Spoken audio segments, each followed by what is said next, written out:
you clearly. Okay. We'll start with the Mangalacharya prayers and then we'll start with the discussion for today. Om Namo Bhagavate Vasudevaya. Om Namo Bhagavate Vasudevaya. Om Namo Bhagavate Vasudevaya. Om Ajnana Timirandasya Yananjana Shalakaya Chakshur Unmiritam Yena Tasmai Shri Gurave Namaha. Shri Chaitanya Manobhishtam Sthapitam Yena Bhutale Swayam Rupa Kada Mayyam Dadati Swapadantikam Vandeham Shri Guru Shri Pada Shri Gurun Vaishnavamscha Shri Rupam Sagrajatam Sagana Rughunatanvitam Tam Sajivam Sadvaitam Sabhadutam Parijana Sahitam Krishna Chaitanya Devam Shri Radha Krishna Padan Sahagana Lalita Shri Vishakhanvitamscha Namo Vishnupadaya Krishna Prishnaya Bhutale Srimade Bhaktivedanta Swamin Nitinamine Namaste Saraswate Deve Gauravani Pracharine Nirvishesha Shunyavadi Paschatya Deshatarine Hey Krishna Guruna Sindhu Dinabandhu Jagatpate Gopesha Gopika Kanta Radha Kanta Namostate Tapta Kanchana Gaurangi Radhe Vrindavaneshwari Prashabhanusate Devi Pranamami Hari Priya Panchakalpatarubhascha Kripa Sindhubha eva cha Patitanam Pavanebhyo Vaishnavebhyo Namo Namah. Jai Shri Krishna Chaitanya Prabhu Nityananda Shri Advaita Gadadhara Srivasadi Gaura Bhakta Vrinda Hare Krishna Krishna Krishna Hare Hare Hare Rama Rama Rama Hare Hare Narayanam Namaskrityam Naram Chaiva Narottamam Devim Saraswatim Vyasam Tato Jayamudire अष्टप्रायेषु भद्रेषु नित्यं भागवत सेवया भगवती उत्तम श्लोके भक्तिर्भवति नैष्टिकी शृण्वतां स्वकथा कृष्णा पुण्य श्रवण कीर्तनम विद्यन्तस्तु भद्राणि विधिनोति सुरसताम्। भागवतम की जय, श्री प्रभुपाद की जय। Hare Krishna devotees, thank you so much for joining. Thanks so much, Chaitanya Prabhu, Adhikun Mati and Chandrasekhar Prabhu for joining for morning, Sunday morning Srimad Bhagavatam discussion. I'll share my screen for the first, we're going to discuss today. Hopefully it's visible. We're going to study or discuss from Canto 1, chapter number 12, verse number 11. Okay. So I'll decide maybe 3 times, right? And then devotees, if they wish, they can repeat. Vidhu yatad amayatma bhagavan dharma gupvibhu mishatu dashamashasya tatre vatardhe hari. Vidhu yatad amayatma bhagavan dharma gupvibhu Mishato dashamasasya tatre vantardhe hari. Vidhuya tad amayatma bhagavan dharma gubvibhu. Mishato dashamasasya tatre vantardhe hari. Hare Krishna, Prabhuji, could you make a little bit big? Sure, Mataji. Yeah, thank you, Prabhu. Vidhuya tadameyatma bhagavan dharma vibhuhu mishato dasamasasya tatrevanta dhade harihi. Thank you, Prabhuji. Thank you. Krishna Vidhuya tadameyatma bhagavan dharma gubhibhu mishato dashamasasya tatre vantardade hari. Okay, thank you. Viduya tad amityatma bhagwan dharma gupviduhu mishato dashamashyasya tatra eva antar dadi bhari. Thank you. Okay, thank you so much, Prabhu. Okay, so we'll do the synonyms and translation and purport. Okay. Synonyms: Vidhuya, having completely washed off. Ameya tat, that. Ameyatma, the all-pervading super soul. Bhagavan, the personality of Godhead. Dharmagup, the protector of righteousness. Vibhu, the supreme. Mishataha, while observing. Dashamasasya, of one who is dressed by all directions. Tatra eva, then and there. Antaha, out of sight. Dadhe became Harihi, the Lord. Translation by His Divine Grace, A.C. Bhakti Swami Prabhupada Ki Jai. Translation. While thus being observed by the child, the Supreme Lord, personality of Godhead, the super soul of everyone, and the protector of the righteous, who stretches in all directions and who is unlimited by time and space, disappeared at once. Child Parikshit was not observing a living being who is limited by time and space. There is a gulf of difference between Lord and the individual living being. The Lord is mentioned herein as a supreme living being, unlimited by time and space. Every living being is limited by time and space. Even though a living being is qualitatively one with the Lord, quantitatively there is a great difference between the super soul and the common individual soul. In the Bhagavad Gita, both the living beings and the supreme being are said to be all-pervading. Yena sarvam idam tatam. Yet there is a difference between these two kinds of all-pervasiveness.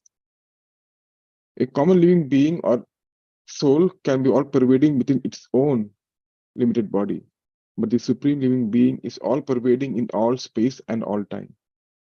A common living being cannot extend its influence over another common living being by its all-pervasiveness. But the supreme super soul, personality of Godhead, is unlimitedly able to exert his influence over all places and all times and over all living beings. And because he is all-pervasive, unlimited by time and space, he can appear even within the womb of the mother of child Parikshit. He is mentioned herein as the protector of the righteous.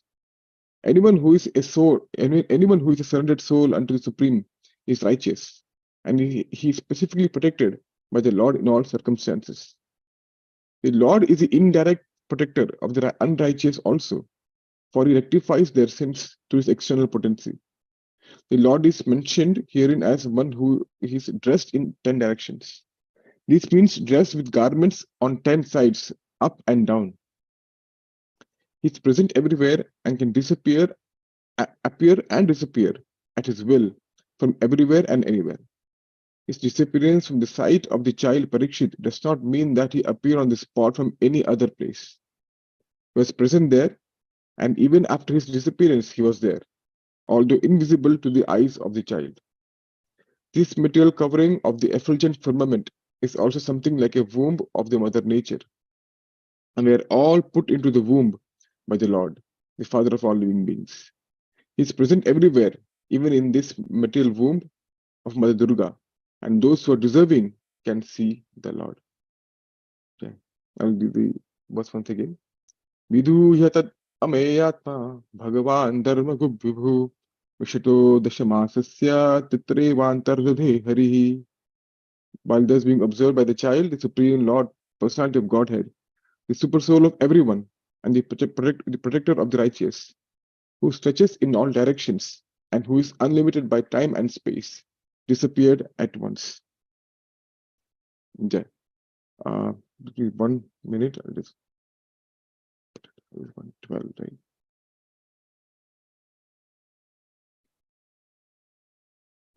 One, okay.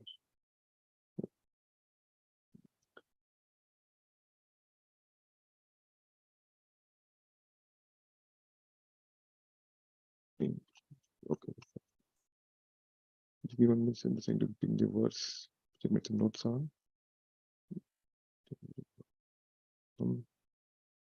Okay, got it. So stop sharing. Okay, Jai. So this is a very beautiful, other wonderful verse, as all the verses are in Srimad Bhagavatam.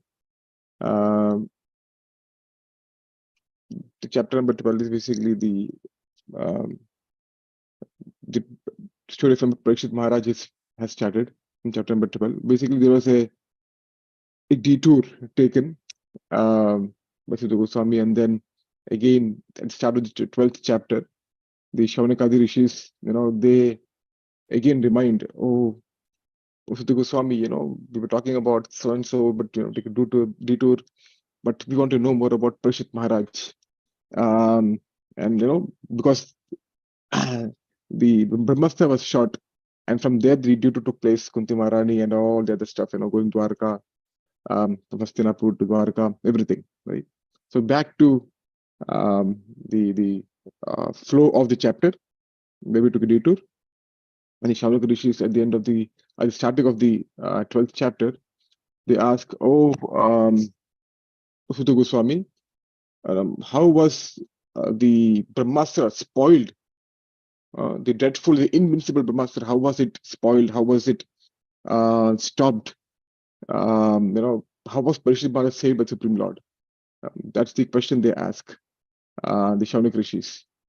And then he starts speaking about Parishit Maharaj. He talks about his glories and then the way the Lord protected Parishit Maharaj. Right? So, yes, so let's do for the Anvay. Anvay in the sense, we'll see the word by word meaning and try to rearrange the terms. Let me show my words for that, at least for this purpose. And then, okay. So you can see here, this is the words, right? So now, this word vidhuyata, Prabhupada has very kindly, very compassionately given the word by word meaning. The first is amaya. Amaya means atulya. There's no comparison. So amaya atma means all pervading. This word is very similar to pramaya. Pramaya means one cannot be contained, right? So amaya atma means the all pervading. One cannot be contained, all pervading, super soul. So atulit. So the amaya atma, the all pervading super soul. No, amaya atma, and then vibhu. Who is amaya atma? Vibhu. This is amaya atma is Bhagavan, the vibhu, the supreme Lord. So the all pervading supreme has been talked about here. The Vyapak, Vibhu means the great one. So we are Anu and the Lord is Vibhu. So Ame Atma Vibhu. This is the rearranging of the terms to make it more English like. Right? Ame Atma Vibhu, the all-pervading super soul. Dharmika Rakshak, I'm talking Hindi, I have the Hindi anvay. So it's Dharmika Rakshak, Dharma Gup. So Ame Atma Vibhu Dharma Gup. So this personality is Amaya Atma, the all-pervading super soul, and he is the protector of Dharma, Gub, the protector of the righteous. Okay, and who is the person?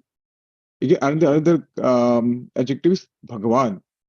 So Amaya Atma Vibhu, Dharma Gub Bhagavan. So this person is all-pervading, the protector of the righteous, and is Bhagavan himself, the personality of Godhead. Okay, so here two opposite, not opposite, but all pervading aspect was also mentioned, and the personal aspect is also being mentioned here. Amayatma Vibhu is the all pervading aspect, and Bhagavan is the personal aspect. So this personality is both. Amayatma Vibhu, Dharmagup Bhagavan. So this all pervading personality, super soul, the protector of the righteous, is also Bhagavan, the personality of Godhead. Okay, and then he's who? Now we've been talking about internal Bhagavan, super soul, but then who is that person? Person is Hari. He is Krishna himself. So Hari. Right? So Amayatma Vibhu Dharma Gup Bhagavan Hari. That Bhagavan is Hari. No one else. Okay. The all-pervading super soul, who is protector of the righteous, right? Is none other than Bhagavan Hari. Okay. Now 6, 7. Yeah. This Bhagavan Hari, what did he do? He vidhuya, completely washed off. Completely washed off. This person who is in so Prabhupada very would say very different translation. If you see here, the Dashamasasya, Prabhupada says one is dressed in all 10 directions. And I was trying to find, looking at different commentaries of different acharyas. I looked at the the Sanskrit dictionary also. The Dashamasasya has been different translation given by all other places, even Baldev Vidyabhushan, Chakravarti Thakur, all the acharyas also, many other acharyas also, they give a different translation of Dashamasasya. So the translation they give is Dashamasasya means the 10-month-old womb, right? So Prabhupada says who stretches in all directions, right? It also means Krishna showed himself to a 10-month-old womb, basically embryo of Parishit Maharaj. Parishit Maharaj was 10 months old at this point of time when he was about to be killed by Ashwatthama's Brahmastra. Right? So, Amayatma Vibhu Dharmagu Bhagavan, this super soul, the particular the righteous, rather than Bhagavan Hari himself. Okay? And then,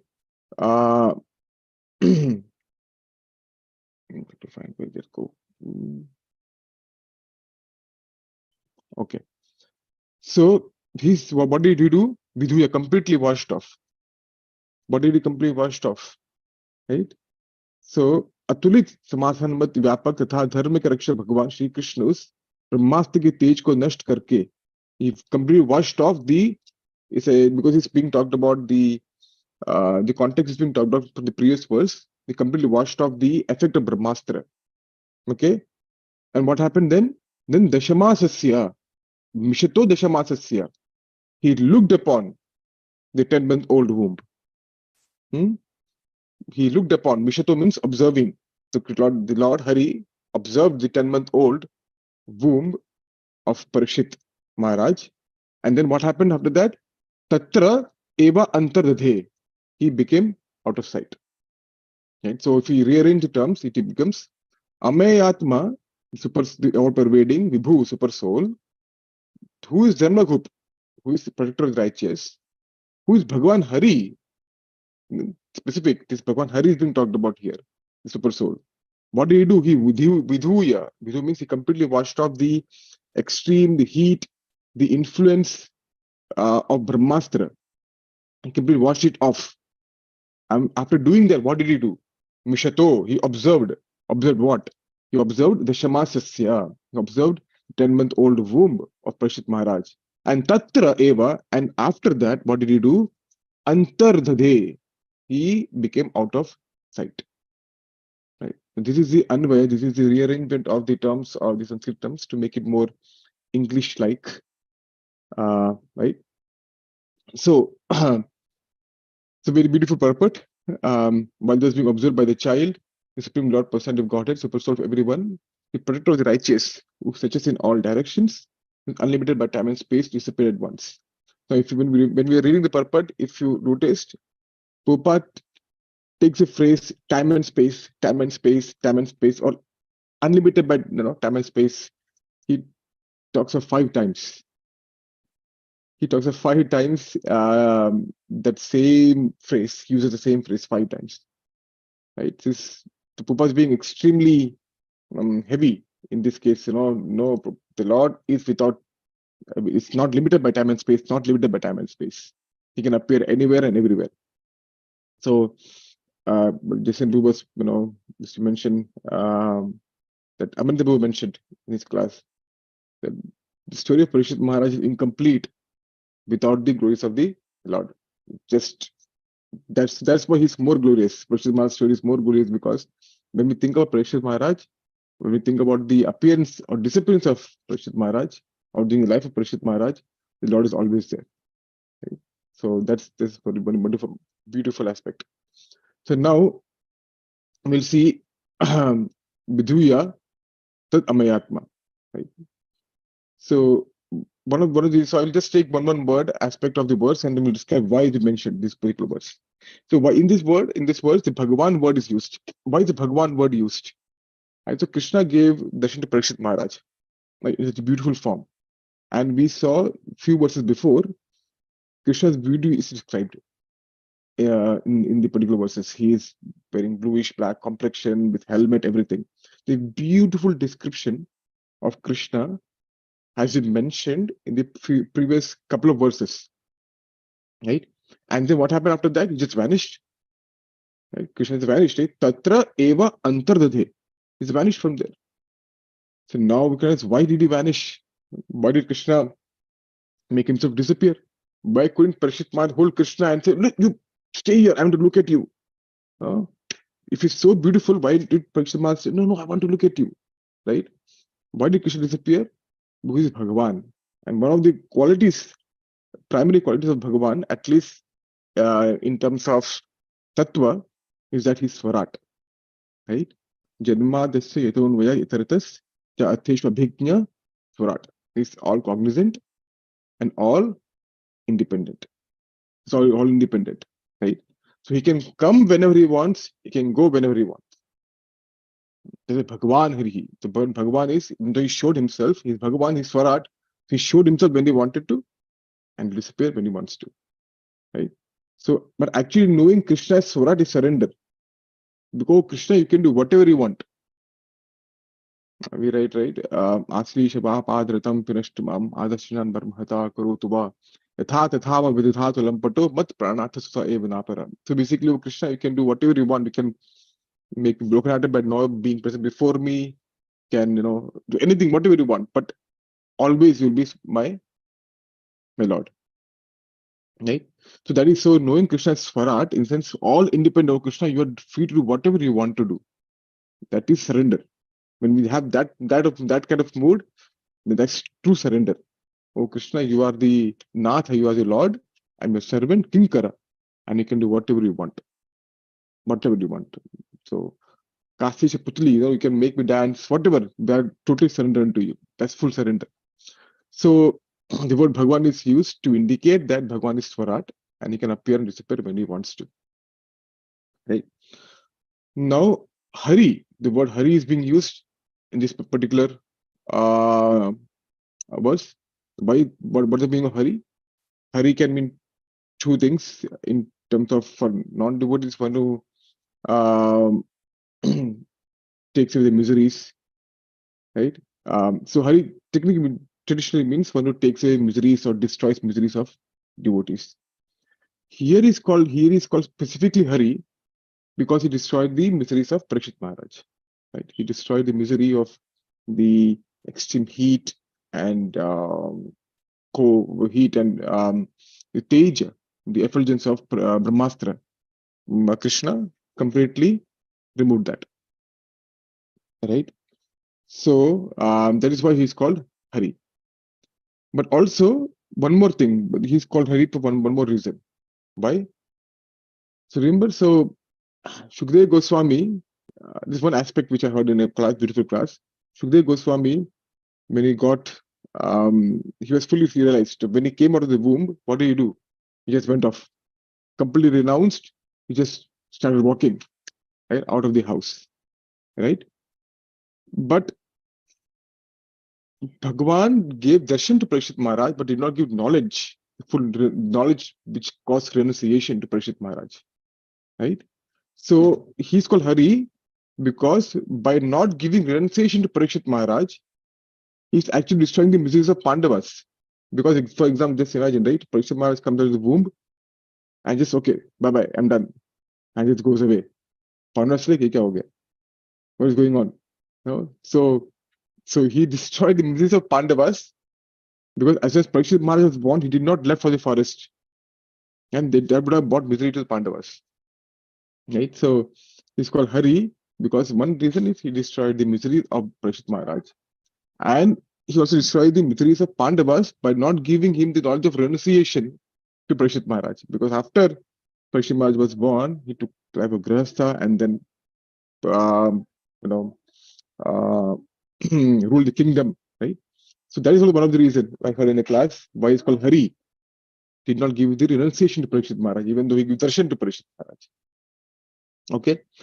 Then Prabhupada here says that about righteous and unrighteous, right? See here. Prabhupada here talks about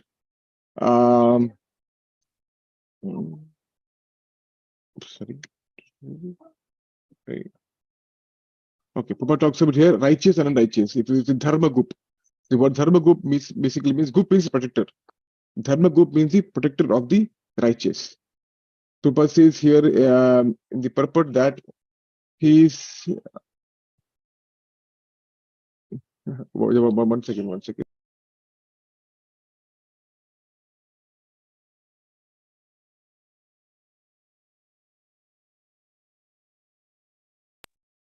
So, Prabhupada says here, he can appear even within the womb of the mother, child Parikshit. He is mentioned here as the protector of the righteous. Anyone who is a surrendered soul unto the Supreme is righteous and is specifically protected by the Lord in all circumstances. And the Lord is the indirect protector of the unrighteous, for he also rectifies their sins through his external potency. So now, the righteous usually means suras. Those who follow the law of the Lord, they're called sura. And those who don't follow, they're called asura. So Bhagavad Gita says, right, Namam Dushkitano Mudha Padyante Niradhama. So there are 4 classes of people. So the asuras, those who don't follow the law of the Lord. Okay. So when the Lord comes, there are many purposes. Like we know when the Lord comes, even though Bhagavad Gita mentioned that when there's a decline in religion, I come. Right? And then what happens to protect the righteous, to save his devotees, different reasons given, 3 reasons mainly given in Bhagavad Gita by Krishna descends. And one is to protect the devotees. Right? And by protecting Parikshit Maharaj, Krishna is actually protecting Dharma. How? One reason is, if you remember the past time, at least later in the first canto, we'll see Parikshit Maharaj actually protected Dharma, who's in the form of a bull. Right? That Kali was actually beating and breaking the legs of Dharma. So Parikshit Maharaj came and immediately stopped and is about to kill Kali. So basically he was protecting Dharma. So by protecting Parikshit Maharaj, Krishna is actually protecting Dharma. Right? Because Krishna knew that Parikshit Maharaj protect Dharma later, after Pandavas leave. When the Pandavas, Parikshit Maharaj was born, Pandavas came to know that Krishna has left the planet. Why should we be here? Okay, here take it, Parikshit Maharaj. Parikshit, you are the king now, and we are going. We're leaving. We're going back to where Krishna is. They went to the north. So Parikshit Maharaj was coronated as a king by the Pandavas, and they left. And so basically, Krishna knew that Parikshit Maharaj would be the next protector of Dharma after Pandavas. But he was fully righteous, he was fully surrendered. He was, of course, not right after he was born, but so Parikshit Maharaj will be the next person who will take charge of ruling the kingdom to protect Dharma. Because he was a Rajarshi, a Raja and a Rishi also. Like Rishi, he was a king, like a saintly king. Right? So there's one aspect. Now, not only protecting Dharma in the form of a bull from Kali, but real Dharma is what? Sankirtana, but what is Mahaprabhu's what did he do, Mahaprabhu? Go Rasa Aswadan. So there's a beautiful verse by Haripasha Prabhu he composed comparing Chaitanya Mahaprabhu's Lila with Damodar Lila. So he says that he plays on the word Go Rasa Aswadan. Okay, so go has different meanings based on the context. So he says that Krishna is thinking, oh, when I was in the Krishna Lila, my brother Balram did not let me do Go Rasa Aswadan. So go means the earth. The Go Rasa means the soil. So Balram rattled on him. He snitched, right, saying that, Maya Yashoda, see, Krishna is eating dirt. So because of Balram, I was not able to eat dirt as much as I could. I wanted to. So Balram did not let me do Go Rasa Aswadan. And later Mother Yashoda also did not let me do Go Rasa Aswadan. Go means what? Cow. So cow ras means the milk or milk products. Right? Mother Yashoda tied me up. made me Damodar. Right? Tied me up. Because of that, I was not able to do Gorasa Aswadan. So Mahaprabhu is thinking, so this because Balaram did not let me do last time, Mother Yashoda did not let me do Gorasa Aswadan last time. So this time when I'm here, I will definitely do Gorasa Aswadan. So what does go here mean? Go here means the scriptures, right? So go rasa means the essence of the scriptures. What is the essence of scriptures? Srimad Bhagavatam. This time I'm going to do go rasa for this time I'm going to relish Srimad Bhagavatam. That's what he did with Gadadhar Pandit. Right? He was relishing Srimad Bhagavatam with Gadadhar Pandit again and again. So what I'm saying is, so one of the 5 things which Rupa Goswami mentioned in Bhakti Rasamrita Sindhu is Srimad Bhagavatam. Sadhu Sangha Nama Kirtan Bhagavata Shravan Mathura Vasa Shri Murte Shraddhaya Sevan. So Bhagavat Shravan, hearing Srimad Bhagavatam, listening Srimad Bhagavatam, relishing Srimad Bhagavatam. And it's because of Parishit Maharaj that Srimad Bhagavatam descended into this particular world. Right? Parishit Maharaj was the conduit through which Srimad Bhagavatam descended in this particular world. Right? So in the first canto, first chapter, 23rd verse, the sages ask, Dharma kam sharanam gataha? So one of the 6 questions asked by the Shaunaka Rishis, is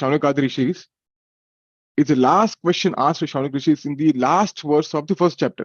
The 23rd verse in the first chapter, the last verse of the first chapter, one question is asked, Dharma kam sharanam gataha?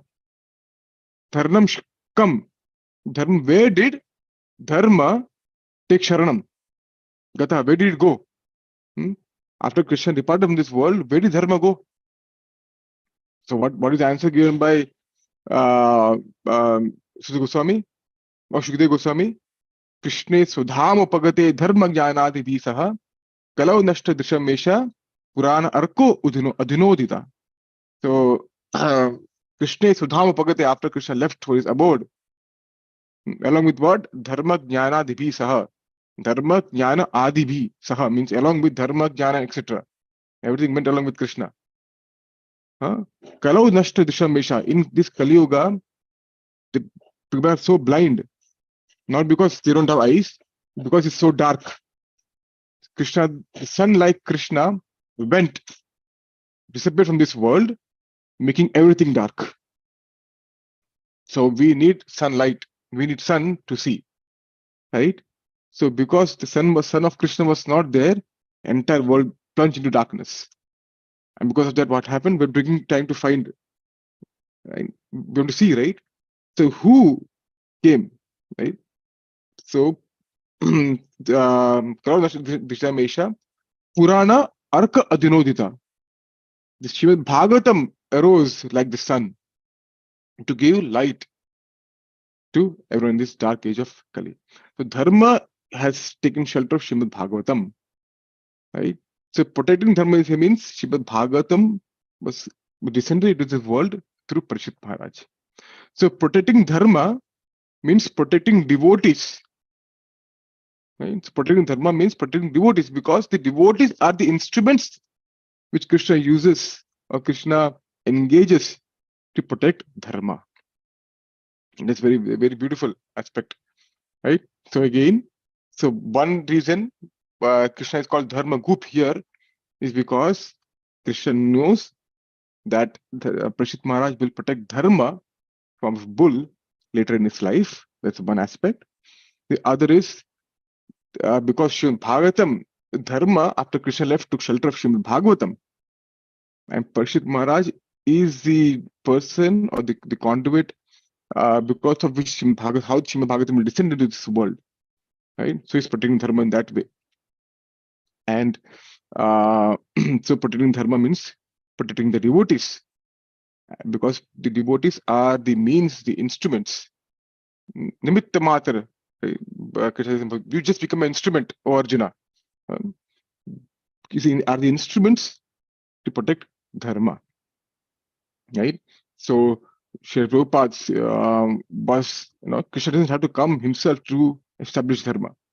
That can also be done through his empowered devotees. Srila Prabhupada spread the dharma of this Kali Yuga through Srila Prabhupada. So all those devotees at the very start of this movement, of Hare Krishna movement, who were there to protect Srila Prabhupada, they were actually protecting dharma just by protecting Srila Prabhupada. They were also dharma gup in one sense. Because they're protecting Srila Prabhupada, they're empowered to do so by the Lord Himself. Right? There's one aspect of dharma gup. Okay. Then Prabhupada in the translation says he's unlimited by time and space. What does it mean? Prabhupada is talking about Amaya Atma, as I told before. Amaya, you could mean Amaya is very similar to Pramaya, Apramaya. Amaya means Apramaya, Amaya means immeasurable. Money can be measured. Right? So the immeasurable means all spending, Vibhu. Right? So Amaya Atma means the immeasurable Atma, the immeasurable living entity. But then, is it V, living entity? No, Vibhu, Supreme Lord, not Anu. So Amaya Atma is all pervading, the immeasurable living entity is Vibhu, the Supreme Lord. That is Amaya Atma Vibhu, immeasurable Lord, the all pervading Super Soul. So, Prabhupada uses the word unlimited by time and space, time and space, time and space. Right? So I was hearing one class and the devotee was giving very beautiful example about how Krishna is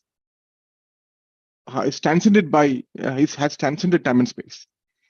So it's saying that there's a Muslim and was, being brought up by strict Muslim practices, everything. And he's going to the mosque and studying the Quran.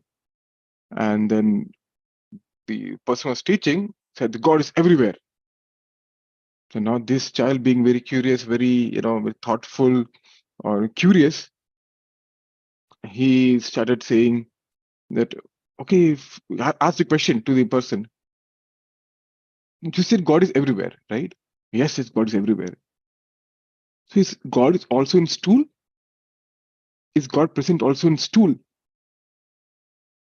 Hearing this, the person was teaching, the fuse blew off. How dare you? You rascal, you this, you that. How dare you say this abominable thing? He kicked him out of the school. The teacher kicked him out of the school. How dare you say this? Get out of the school. Well, he was like, why? I just asked a simple question, right? You were saying you can't even substantiate your own statements. Later on, he did, his growing up, his master's, his PhD, and then he was away from all this stuff, the spiritual, religious teachings, drinking, doing drugs, everything. One day he was just lying down because he was so drunk. He's lying down at one place. Was just sort of stoned or, yeah, whatever. Right? Not stoned, but he's unconscious. He's lying down. And after a long time, when he got up, it's under a light bulb. And by Krishna's mercy, there's a book right behind him, right beside him. Okay? In that book, it is written, God is everywhere, even in stool, but not contaminated by it. Okay? He said, God is everywhere, even in stool, but not contaminated by it. It's like, both Hindi में हो शुरू गए, everything was, all the, he came back to senses so full. What is this? He remembered what he asked long time back. He found, where is this place? He got the address. He went there, and knocked. It was early in the morning, 3 o'clock, something, 2:30, 3 o'clock, something, that early in the morning. He knocked. Yeah, I want to enter. I want to ask some questions.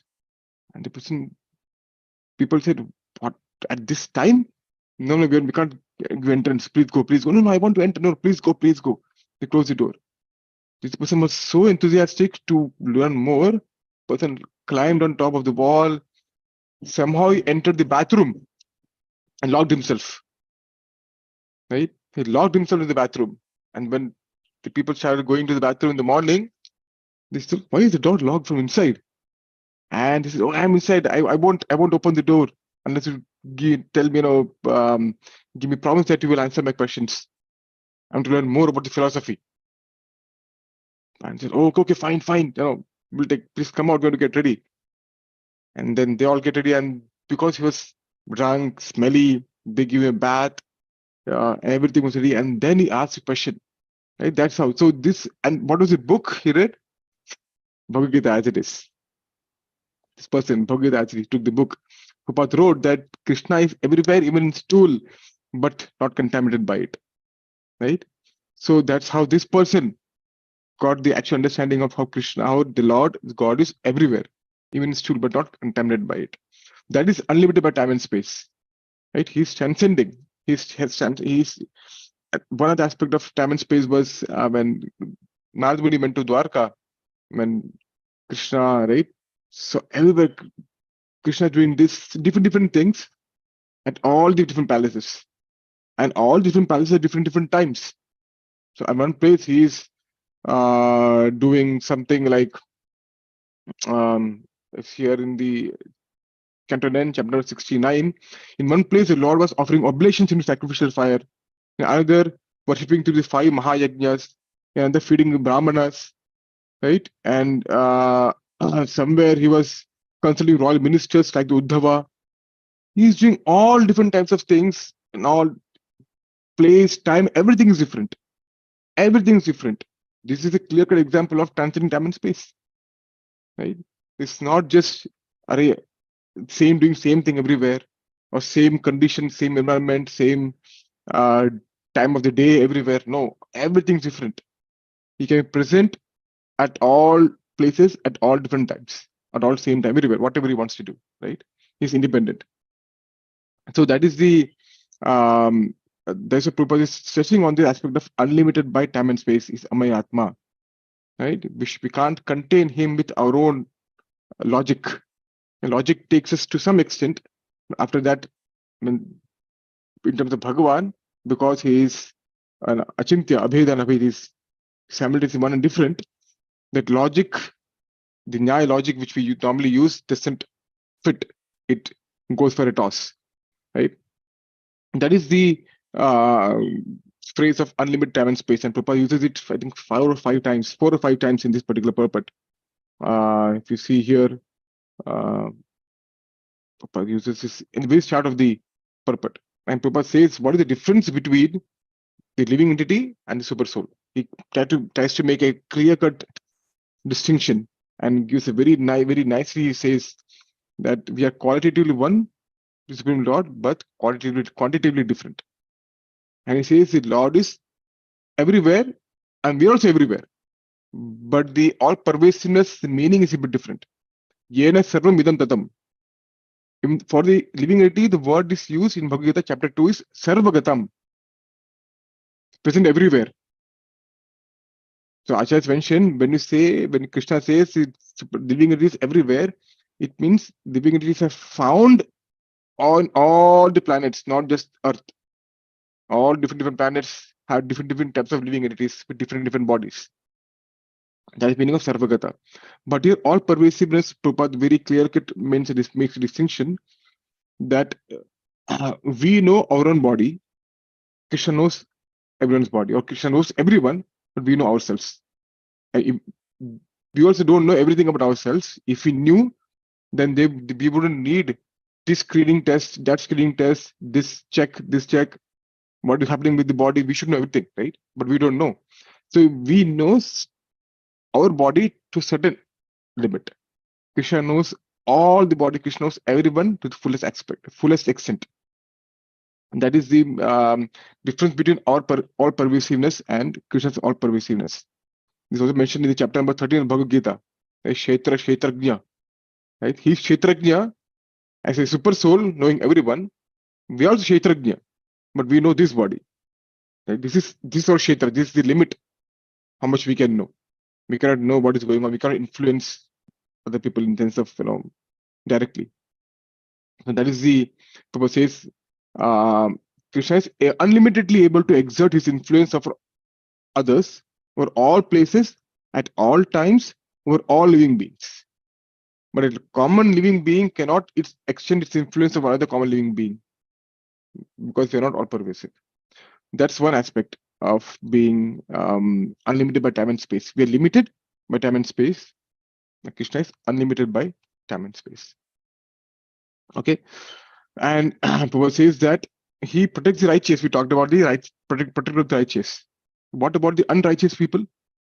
Krishna says Krishna protects them indirectly. How indirectly? By rectifying their sins. The reason punishment is there is rectification. Right? So Narad Muni also punished Nalakuber. Not because he was angry at them, because he was disgusted by them. You did it to me. Not because he was prideful or he was he got hurt. Did you not give respect? How dare you? No, not in that kind of mood. He wanted to rectify them, rectify the sinful tendencies, not the sinful actions, but sinful tendencies. That's much more important. Sinful action can be rectified, okay, but if the tendency is not gone, the bija is still there. Bija, Kutam, Bhakti Sam Sindhu mentions after devotion. Just keep doing cycles. So if the bija itself is removed, the tendency itself is removed, then all the further stages are automatically removed. So the reason for punishment is rectification. So this world normally takes as a jail, or some devotees, I think Prabhupada also used this term as an analogy of hospital. We go there to get treated. This material world is like a hospital, big hospital. We come for treatment and rectification. It's because of the way we, if you hospital, with the way we eat, way we go through our lifestyle, we are so sick and we go to hospital. Similarly, the way we have lived our lives all across millions of lifetimes, just enjoyment. We have entertainment. Yes, that's what we need. Entertainment for ourselves, right? Because that we are so much, it's such a bad condition, and we need treatment. And finally, we have come into the right place in this whole material world, hospital. So if you have stomach problem, you can go to ENT. Why are you coming here? You have a stomach problem. Go to someone else, right? So finally, we have come to the right place of treatment. Right? We have come to the right place of treatment in this material world, in the hospital. So Narad Muni praised Nalakuera for rectification. And because of Narad Muni's mercy, they got to see Sakshat Krishna, who is so rare, who cannot be seen, who comes once in a day of Brahma. But because of a devotee's mercy, they were able to see and they got purified.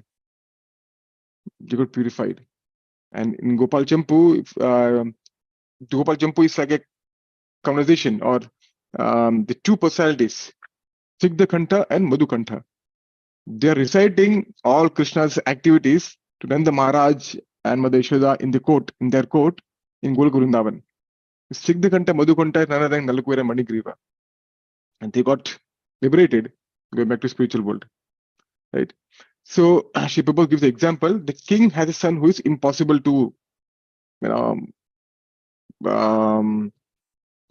train, or sorry, you can't hit my own child, because that's love. I can't do that. So he turns his son over to a tutor, disciplinarian, to rectify, to remove the tendency to perform sin. So there is Maya Devi, Durga Devi. She's doing a thankless job of rectifying sinful people like us, and it's me, right? So the reason for this material world is rectification. That is the main. Not that God is envious because he doesn't like us. He put in this world. Okay, that is the rectification of his indirectly through his external energy. Is Maya Devi. So he protects the righteous directly and to his devotees, and indirectly through the external potency.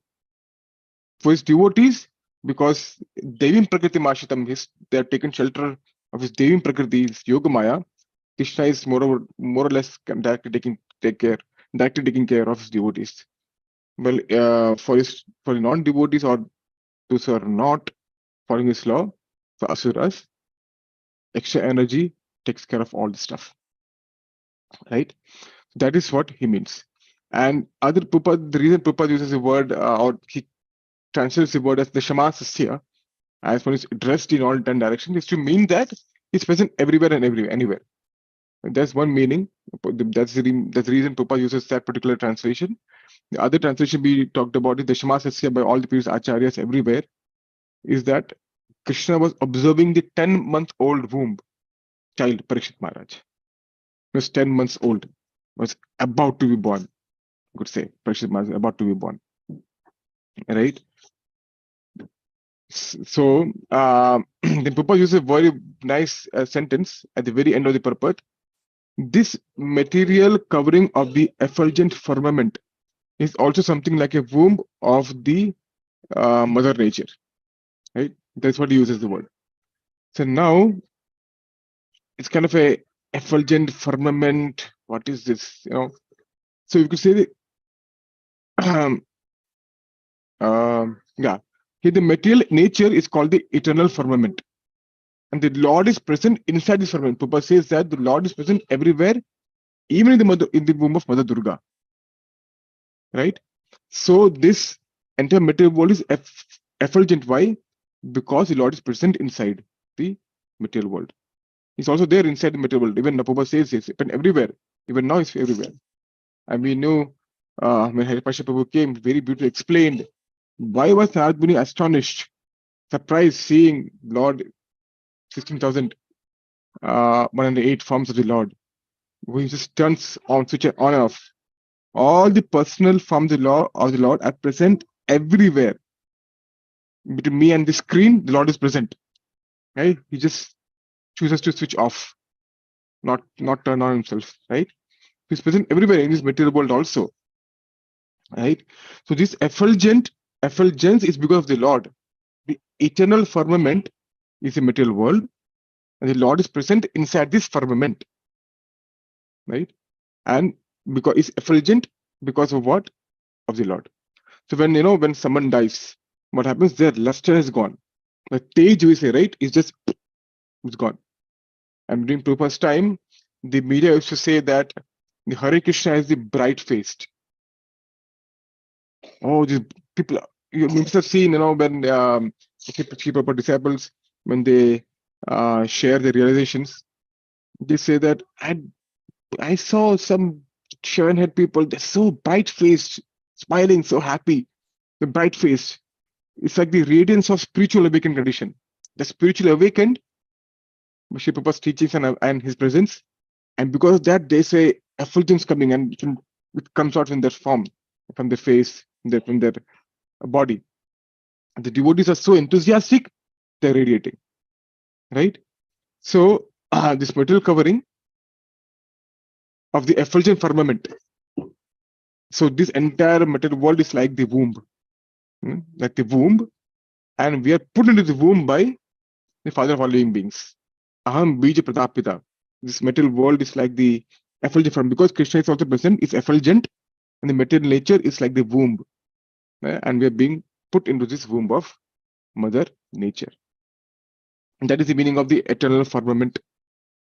So I'm just taking different aspects of the verse and the purport and trying to elaborate upon them. Now, because the last minute, I'll just take one more point. We can see at the very end of the purport, Prabhupada says, He's present everywhere and anywhere, even in the womb of Mother Durga. And those who are deserving can see the Lord. See, Krishna didn't have to actually come in front of Parikshit to neutralize your master. He didn't come himself and begin gada around, move around to diffuse the effulgence and the heat of Paramastra. He chose to reveal himself. He chose to reveal himself because Parikshit Maharaj is his devotee and he deserved it. And then he chose to disappear also. Why? So that Parikshit Maharaj can hanker his entire life to see the Lord. Just like Narad Muni was given one glimpse of the Lord and disappeared. And because that, his thirst, his hunger, his eagerness, the greed to see the Lord was increased many times fold. Similarly, Krishna chose to reveal himself. He says, Yogamaya Samabratam, Bhagavata says. It's called Yogamaya. So he chose to reveal himself. because he's devotee, and he thought and he understood he deserved it. That's why I'm revealing myself. Okay, and then he chose to disappear also. The Lord reveals to a devotee a particular form based on the feeling or the nature of the mood of a devotee, right? Because he's if the Brahma Samhita at the very end, Brahma Samhita is Yadrishi Siddhit Bhavata Tadrishi. Right? Based on whatever mood we have, that can realization will attain. So based on the whatever mood, whatever what is the nature of the devotee, Krishna reveals himself in the same mood to reciprocate with his devotees. That's how loving Krishna is. Right? Brahma said, "Oh, to Hiranyakashipu, you won't be killed. Okay, I give you a boon." Hiranyakashipu asked boons to become sort of immortal, right? And Brahma tathastu, said tathastu. Narsimhadev appeared in the form of Narsimha to fulfill Brahma's word, right? So he won't be killed by this so and so, all these conditions. One of the reason is, I mean, in the 7th canto, we will see that Satyam Vidhatum Nijabhritya Bhashitam. To just keep the word of his devotee, Satyam Vidhatum Nijabhritya Bhashitam. Nijabhritya Bhashitam. The word of my dear devotee, Satyam Vidhatum, to make it true. Lord Narasimha appeared in that particular form for Brahma's word, and from the pillar to keep word of Prahlad Maharaj. That's how wonderful Narasimhadev is, or the Lord himself, Lord is. So this is usually in the case of normal incarnation. What is different when it comes to Mahaprabhu? See, the Lord comes in different forms to cater to different devotees. Narasimha, this form, that form. But when Mahaprabhu comes to Mahaprabhu, that's totally different. Advaita Acharya in the Madhya Lila, Chaitanya Bhagavat Madhya Lila, chapter 24, Advaita Acharya was rolling on the ground. Oh, Hari, Hari, Hari, Hari, Hari, Hari. It's rolling on the ground. 6 hours straight was dancing. And then it was unconscious. Mahaprabhu came, took him to the Vishnu temple, the courtyard. Tell me, oh Advaita, what do you want? I'll give anything what you want. After he says, no, wherever you are my Lord, that's it. I want to be in that place, that's it. I don't need anything else. No, you have to ask me something else. He said, can you show me that wonderful form which Arjuna saw when he showed Arjuna in the Bhagavad Gita, the universal form? And Chaitanya Mahaprabhu showed his universal form, right? And then Nityan Prabhu came to know. The big effulgence is being Nityan Prabhu came. He also saw, right? So basically, Advaita Acharya was shown universal form which Krishna showed to Arjuna. Mahaprabhu showed Advaita Acharya. Chaitanya Mahaprabhu was showed like Vishnu Murti. To Murari Gupta, Chaitanya Mahaprabhu showed his Varaha form in Chaitanya Bhagavat. Talking about listening to Varaha pastime, he was so excited, so ecstatic.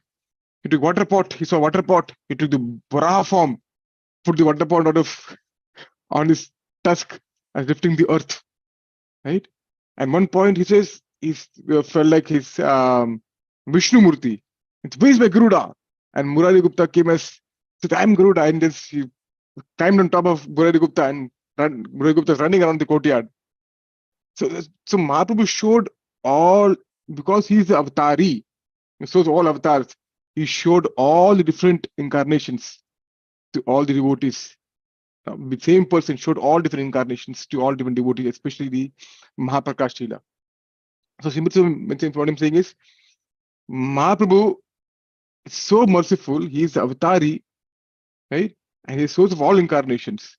So different incarnations come to satisfy different devotees based on their mood.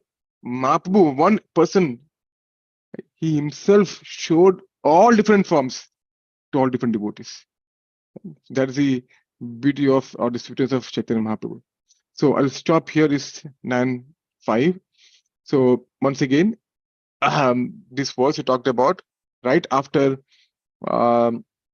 Parshurama was saved by Krishna in the womb after completely dissipating or foiling Brahmastra.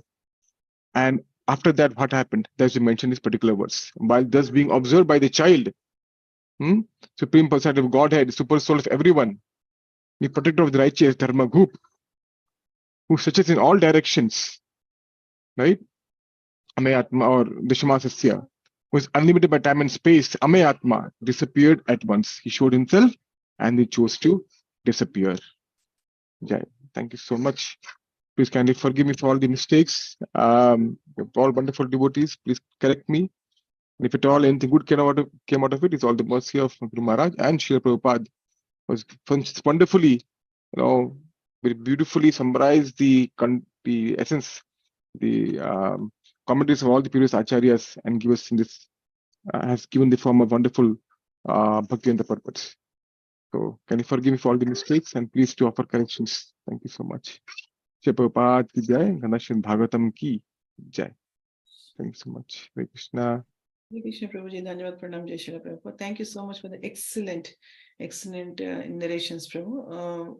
Actually, while we were reading the sloka and the purport, whatever the points struck in my mind, same points actually you were you choose to explain, Prabhu. That's what I was just wondering how it is possible. Whatever the points struck in my mind. Of course, you must have highlighted those points, but those points struck in my mind also. So very nice, very, very wonderful explanations, Prabhu, from different lectures you have collected, and it was very nice, different scriptures, and presented it very nicely, very wonderfully, in a very detailed way, Prabhu. All the points are very nice points, actually, what are all you have chosen. So, Prabhu, I have a question. So I am not able to understand the point here in the purport. One thing, all places, all times, and over all living beings, right? So you have explained it very nicely. So I understood the concept of all places and overall all living beings, but all times is not striking me, because all times means Krishna is present because we are limited by time. I mean, as a spirit soul, we are also not limited by time. We are there every time. Like Krishna, all times means, how do we understand? I mean, he is present, even, I mean, when the creation and annihilation and, maintenance of world or something like that, or all times means every time he is there, basically, there is no time that he is not there or something like that. We have to understand. If that is the case, it applies to even, spirit soul like us, Jivatmas also, right? I mean, they are also present, all the times, like, even though, I mean, we are in the material world, I mean, the body might go, but soul is, eternal always, right? So all times, how do we understand? Sumati, yeah, perfect question, Mataji. But my understanding is, as you mentioned, right? The Lord is present at all times. The being is also present at all times, in the sense that we're not destructible. We're also eternal. So all times. That's one aspect of all times. We also all times pervading, present all times, and the Lord is also present all times. So when you say time and space, that we are not constricted. For example, right? We could say space example means. you have given, right, Prabhu? Example you have given all times and all spaces. Like Krishna is present with the wives, at the same time. Right? That example, and one more example you have given, but with those two examples, I could be able to understand that he is there everywhere. Everywhere he's there. Lord is there everywhere. Time constraint, same time he's present in. I didn't actually, the time concept I was not able to understand. So, yeah. So one is the Vastava Vastu, one is eternal. Even when the material world is gone. So you see, right? Vedyam Master Mastu Attar Vastu Shivadam. This second verse of the first canto, first chapter. Vastava Vastu means permanent, right? Okay. Yeah. So if I say at this point of time, we cannot be at two places. That's place thing. Krishna can be at two places at the same time. This thing I understand, yeah. Right? Same time. Now, all time and space is meant all past, present, and future. He is present. He knows one way to my understanding is he knows past, present, and future. He's not pervasive. He knows. So one who is there in past, present, one who knows past, present, and future. That is all pervasive aspect. That's what my understanding it goes, Mataji. The Prabhu is here. He can also be elaborate on that. That he's being present in all different times. He knows what is going on. There's all pervasive of time and space. So he knows the past, the present, and the future. That's how he's present. So let's say for us to know the future, we have to be at that particular point of time. When that time comes, then we'll know the future, right? For example, let's say what happened 5 years, I don't know. But after 5 years, I will know what's happening. Okay. Does it make sense, Mataji? Right. Yeah. But Krishna knows what will happen in the future. We don't know the future, but Krishna knows the future. So Yeah, he knows the future. So he knows what is going to happen in the future. He's what happened in the past. So he's present in all time and space, all times. Does it make sense, Mataji? yeah, it's making sense, Prabhu. Yeah. This is what my understanding is, that for us to know the future, to us to know something about at one particular point of time, we have to experience that particular point of time. Yeah. But Krishna doesn't have to experience. He knows already what's going on. Yeah. So that means that time is used because of that. Okay. Mhm. That's my understanding of all pervading by time and spaces. Okay. Okay, Prabhu. Yeah. Thank you, Prabhu. Thank you so much. Justin Prabhu, can you please elaborate, Prabhu, on this piece of Prabhu? I think you did a very nice job in answering this question. Yeah, in our Bhagavatam group, we were talking about time being identical with Bhagavan himself, and that Srimad Bhagavatam, in many places, including where Yudhishthira Maharaj is spoken to by Bhishma Pitama, he says the influence of time indicates the inexplicable, his exact words are inexpressible wish of the Lord himself.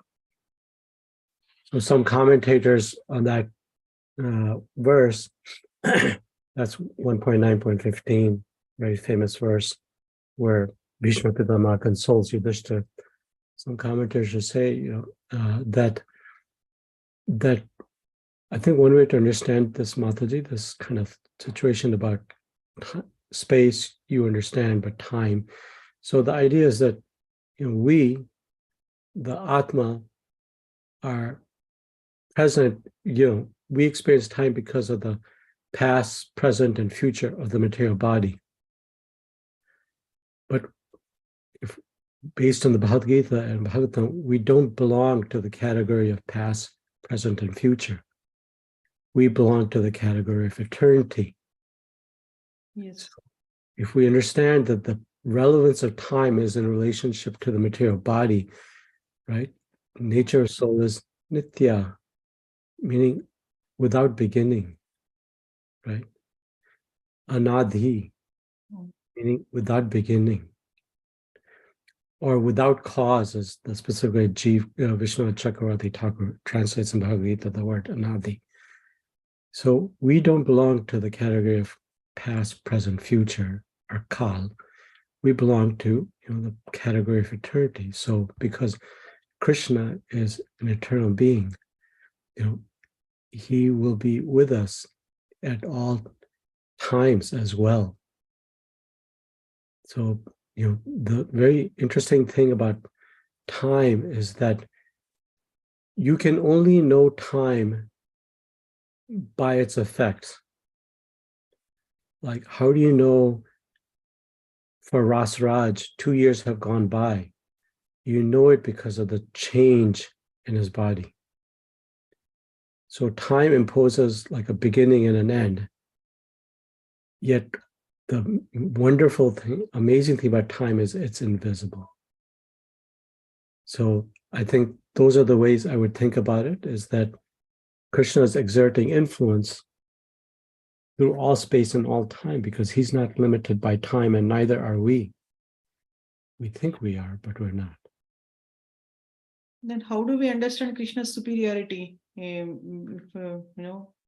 That is my point. How do we understand Krishna's superiority? That he's, he unlimitedly able to exert his influence over all times. So how do we understand Krishna's superiority, Prabhu? That's what my question. Kala is considered, right? Time is considered a manifestation of Krishna's energy. So in the Vedantas, one of the questions that come up for all the Vedantists is, what is the nature of the absolute reality? What is the nature of the material world? What is the nature of the living being?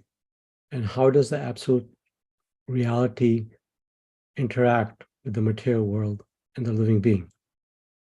So the way, Sri Chaitanya Mahaprabhu accepted it is through the instruction of Bhagavatam, which is that there is Shakti and Shaktiman. And Narottama Vilas Prabhu was alluding to this in his lecture. So without having Shakti and Shaktiman, you could not explain the influence of the absolute reality in the material world.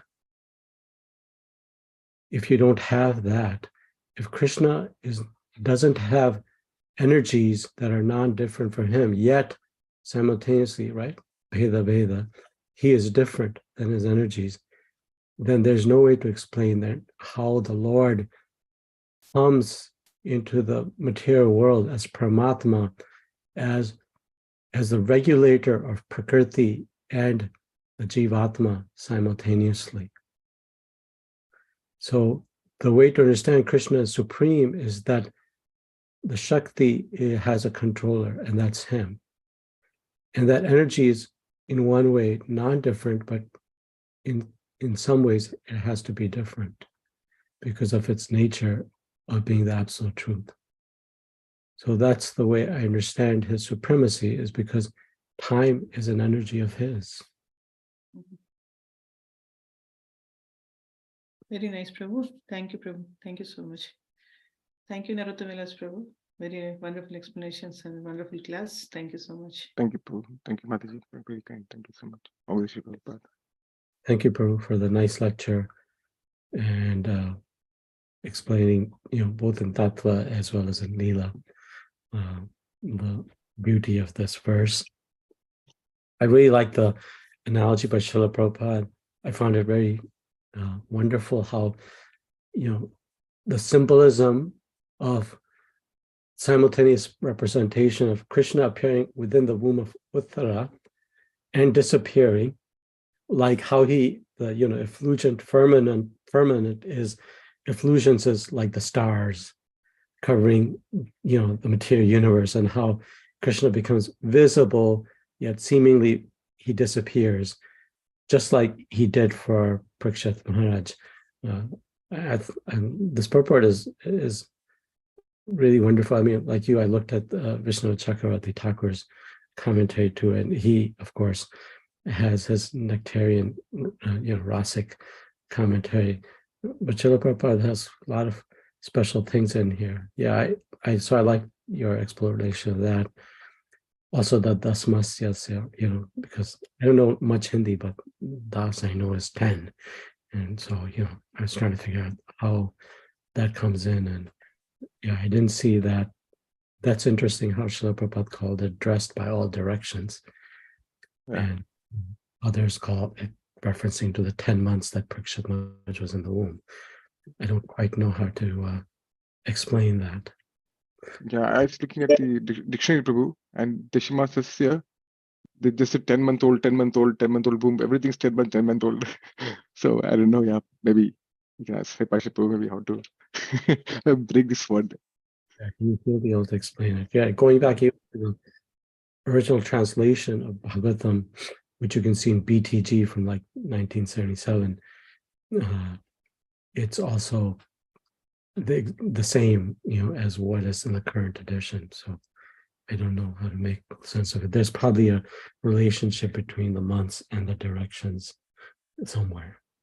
Hariparsha Chaitanya Prabhu will probably be able to explain it. Yeah. Thank you very much for taking the time and energy to do this service. Thank you, Prabhu, for joining and appreciating. That's a very nice quality. Yeah. Okay, Vanchakalpatarvyacha, कृपासिन्धुभ्यैव च पतितानां पावनेभ्यो वैष्णवेभ्यो नमो नमः। अनंतकोटि वैष्णववृंद की जय, अंतराश्रम भागवतम की जय, श्रील प्रभुपाद की जय। Lord Bhaktivinoda ki jai. की जय। Okay.